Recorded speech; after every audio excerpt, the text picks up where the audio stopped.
Hi viewers, welcome to our channel. ప్రస్తుతం మనతో పాటు సీనియర్ జర్నలిస్ట్ దామ బాలా సార్ వారితో మాట్లాడదాం.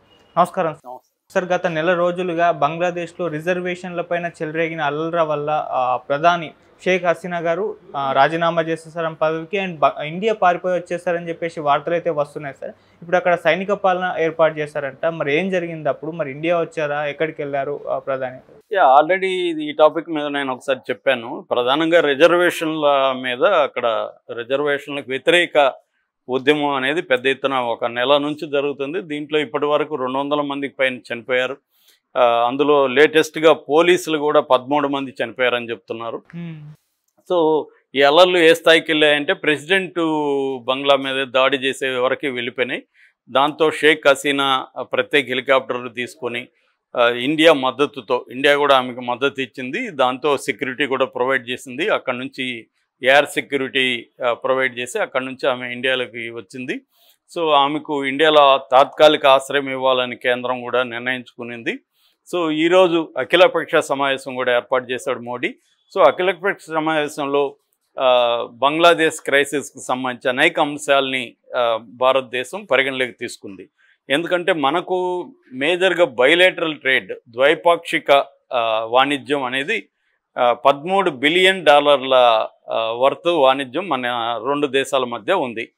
అంటే బేసిక్గా మనం ఏమో కాటన్ ఎక్స్పోర్ట్ ఎక్కువ చేస్తాం ఆ దేశానికి, ఇంపోర్ట్ ఏమో పెట్రోలియం ప్రోడక్ట్స్ కావచ్చు, తృణధాన్యాలు, ఇవి ఇంపోర్ట్ ఎక్కువ చేసుకుంటాం బంగ్లాదేశ్ నుంచి. సో ఈ బైలేటరల్ ట్రేడ్ అనేది ఇప్పుడు ఆగిపోయింది టెంపరీగా. ఎందుకంటే అక్కడ ప్రజాస్వామ్యయుతంగా ఎన్నికైన షేక్ హసీనా లేదు కాబట్టి మిలిటరీ పరిపాలనకి వెళ్ళిపోయింది. షేక్ హసీనా కొడుకు సజీబ్ వాజద్ కూడా ప్రకటించాడు, మా అమ్మ ఇక రాజకీయాల్లోకి ఉండదు అని ఆయన హామీ ఇచ్చాడు ప్రజలకి. మా అమ్మ ఈ దేశానికి ఎంతో చేసింది, మా ఫ్యామిలీ ఎంతో చేసిందని. ఇక్కడ విచిత్రమైన విషయం ఏమంటే 50 ఏళ్లకు ముందు షేక్ హసీనా వాళ్ళ నాన్నని చంపేశారు. 1975లో చంపేశారు. ఎందుకంటే 73 మార్చి 7న ఫస్ట్ బంగ్లాదేశ్ ఎన్నికలు జరిగాయి. మనకు తెలుసు అది పాకిస్తాన్ నుంచి విడిపోయింది. తూర్పు పాకిస్తాన్ అనేవాళ్ళు, పాకిస్తాన్ బంగ్లా మాట్లాడే ఆ ప్రజలంతా కూడా మాకు సపరేట్ రాష్ట్రం కావాలని పాకిస్తాన్తో పోరాడి వాళ్ళు ఇది చేశారు. అటువంటి పోరాడిన ఫ్యామిలీస్లో వీళ్ళ ఫ్యామిలీ, షేక్ హసీనా ఫ్యామిలీ, ఆయన ముజిబుర్ రెహమాన్ కూడా ఉన్నాడు అనమాట. సో అందుకని ఆ ఫ్యామిలీస్కి రిజర్వేషన్ అనేది 30 నుంచి 50% వరకు రిజర్వేషన్లు ఇస్తున్నారు మహిళలకు సపరేట్గా, ఆ ఫ్యామిలీస్లో ఉండే వాళ్ళకి.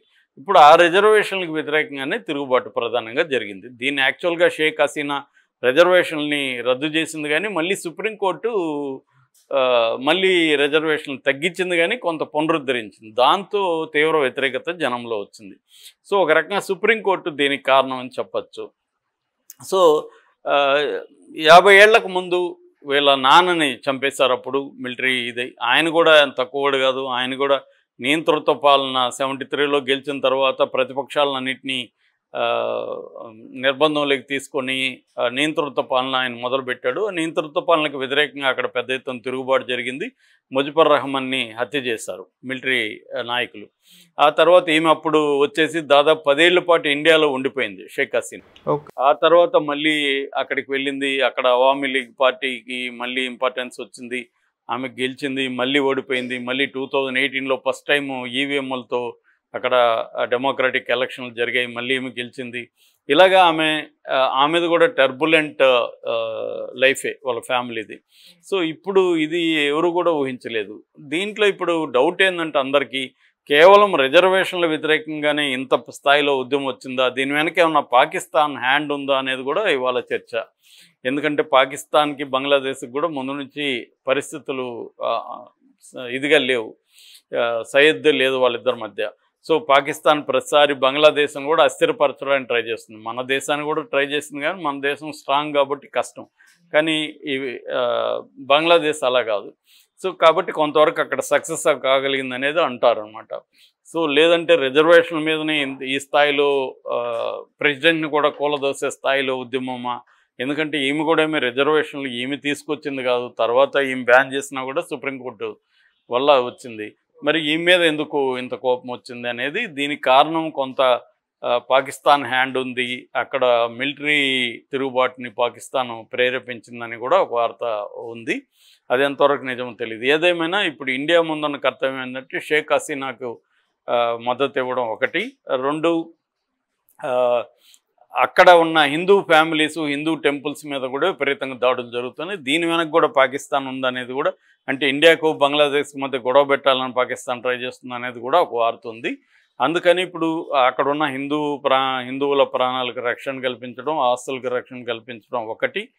రెండవది అక్కడి నుంచి వలసలు మన వెస్ట్ బెంగాల్కి, పశ్చిమ బెంగాల్కి వచ్చే అవకాశం ఉంది. నిన్న మమతా బెనర్జీ కూడా పశ్చిమ బెంగాల్ ప్రజలకి పిలిపించింది, శాంతిగా ఉండండి, మీరు దీనికి ఆందోళనకు గురి కాకండి అనేది కూడా స్టేట్మెంట్ ఇచ్చింది. గవర్నర్ కూడా ఈరోజు మాట్లాడాడు. కాబట్టి అది బార్డరు. రెండోది బెంగాల్ ప్రజలు, అక్కడ ఉన్న హిందూ బెంగాలీ ప్రజలు కి మధ్య అనేక సంబంధాలు ఉంటాయి. సో వాళ్ళ ఆందోళన అనేవి వెస్ట్ బెంగాల్కి వ్యాపించే అవకాశం ఉంది. పైగా అక్కడ మమతా అధికారంలో ఉంది కాబట్టి అదే ఒక సెన్సిటివ్ అంశం. రెండవది వ్యాపారపరమైన, ఎప్పుడైనా మన పక్క దేశాల్లో అలజడి అంటే అది ఖచ్చితంగా మనకి ఇబ్బందే ఉంటుంది. అక్కడ శాంతిగా ఉంటేనే మనకు కూడా ఇదిగా ఉంటుంది. కానీ అక్కడ అలజడులు, అక్కడ గందరగోళంగా ఉంటే అది ఖచ్చితంగా ఓవర్లాప్ అవుతుంది. మనకి ఇప్పుడు నార్త్ ఈస్ట్లో మణిపూర్ కావచ్చు, సిక్కిం కావచ్చు, ఆ రాష్ట్రాల్లో అంతా కూడా ఆందోళనకి ప్రధాన కారణం ఏంటి? మయన్మార్ లాంటి దేశాలు అల్లకొల్లంగా ఉండడం, అక్కడ రకరకాల ఆర్మ్డ్ గ్యాంగ్స్ అంతా కూడా ఇటొచ్చి మాఫియా, మత్తు పదార్థాల మాఫియా, ఒకటి డ్రగ్ మాఫియా తయారు కావడం, దానివల్ల ఇక్కడ కూడా మన ఇండియాలో కూడా ఈ భాగాల్లో మనకి అశాంతి వ్యాపిస్తుంది. అందువల్ల ఇప్పుడు మన కేంద్ర ప్రభుత్వం ఉన్న కర్తవ్యం ఒకటి అక్కడున్న హిందువులను కాపాడడం, రెండో ట్రేడ్ని ఎలా, అక్కడున్న మిలిటరీ ప్రభుత్వాన్ని గుర్తించాలా లేదా, ఇవన్నీ కూడా సమస్యలు ఉన్నాయి. అలాగే బార్డర్ నుంచి ఆ ప్రజలు ఇటు ఏమన్నా వస్తారా, వస్తే వాళ్ళకి షెల్టర్ ఇవ్వాలా, ఆహ్వానించాలా లేదా, ఇది కూడా పెద్ద ప్రాబ్లం. అందుకని మోడీ సొంతంగా నిర్ణయాలు తీసుకోకుండా అఖిలపక్షాన్ని ఈరోజు చేశాడు. అత్యవసరంగా ఈరోజు సమావేశం అవుతుంది. అఖిలపక్షంలో తీసుకునే నిర్ణయాల ఆధారంగానే మోడీ కూడా వెళ్ళే అవకాశం ఉంది. ఎందుకంటే మోడీకి కూడా బలం లేదు, ఇవాళ అబ్సల్యూట్ పవర్ లేదు. కాబట్టి ప్రతిపక్షాలని పరిగణలోకి తీసుకోకపోతే మోడీకి ఇబ్బంది అవుతుంది. ఎందుకంటే ఆల్రెడీ ఆడ ఇండియా కూటమి అధికారంలో ఉంది, మమతా ప్రభుత్వం. కాబట్టి ఇండియా కూటమికి కూడా అది అవసరం. ఇండియా కూటమికి కూడా అక్కడ శాంతి, బార్డర్లో పీస్ అనేది అవసరం. సో అందువల్ల బంగ్లాదేశ్ సంక్షోభం అనేది ఇండియా మీద కూడా ఎఫెక్ట్ చూపిస్తుంది. కాబట్టి ఇండియా కూడా సత్వరంగా స్పందించింది. నాకు తెలిసి ఆమెకి షెల్టర్ ఇవ్వడం కూడా మంచి పని. ఎందుకంటే ఒక పక్క రాష్ట్ర అధ్యక్షురాలకు ఇబ్బందుల్లో ఉన్నప్పుడు మనం షెల్టర్ ఇవ్వడం తప్పు కాదు.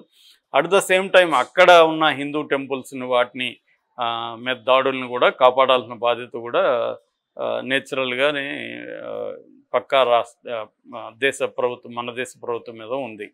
సో ఇది తీసుకోవాలి. ఇప్పుడు సాధ్యమైనంత దీన్ని, ఈ సంక్షోభాన్ని ఎలా డీల్ చేయాలని, ఇప్పటి వరకు మనకి బీజేపీ ప్రభుత్వంలో డొమెస్టిక్గా ఎన్ని విమర్శలు ఉన్నా మోడీ మీద, ఇంటర్నేషనల్ రిలేషన్స్లో మోడీకి మంచి మార్కులే ఉన్నాయి. అన్ని సెక్షన్స్ నుంచి మోడీకి ఏమి ఇది అంటే అనేక క్రైసిస్ని మోడీ ప్రభుత్వం, జయశంకర్ విదేశాంగ శాఖ మంత్రిగా ఆయన చాలా ఎఫిషియెంట్గా డీల్ చేస్తున్నాడు అనేది ఉంది. నేను పరిశీలించినంత మేరకు కూడా నాకు కూడా అదే అభిప్రాయం ఉంది. మోడీ ప్రభుత్వం విదేశాంగ విధానంలో అంటే గత పివి నరసింహారావు వీళ్ళు చేసుకున్న విధానాన్ని కంటిన్యూ చేస్తూనే తనదైన ముద్ర కూడా మోడీ ప్రభుత్వం చేయగలిగింది. సో ఆ రకంగా నాకు తెలిసి ఇప్పుడు అఖిలపక్షం కూడా తీసుకోవడం కూడా చాలా మోడీని అభినందించాలి. ఎందుకంటే ఇటువంటి క్రైసిస్లో సొంత నిర్ణయాలు తీసుకోకుండా అఖిలపక్షాన్ని కూడా కన్సిడర్ తీసుకున్నాడు. దానికి కావాల్సిన పరిస్థితులు కూడా ఆయనకు ప్రెజర్ కూడా ఉంది. ఏదేమైనా మోడీ కరెక్ట్గానే చేస్తున్నాడు. ఇది నెక్స్ట్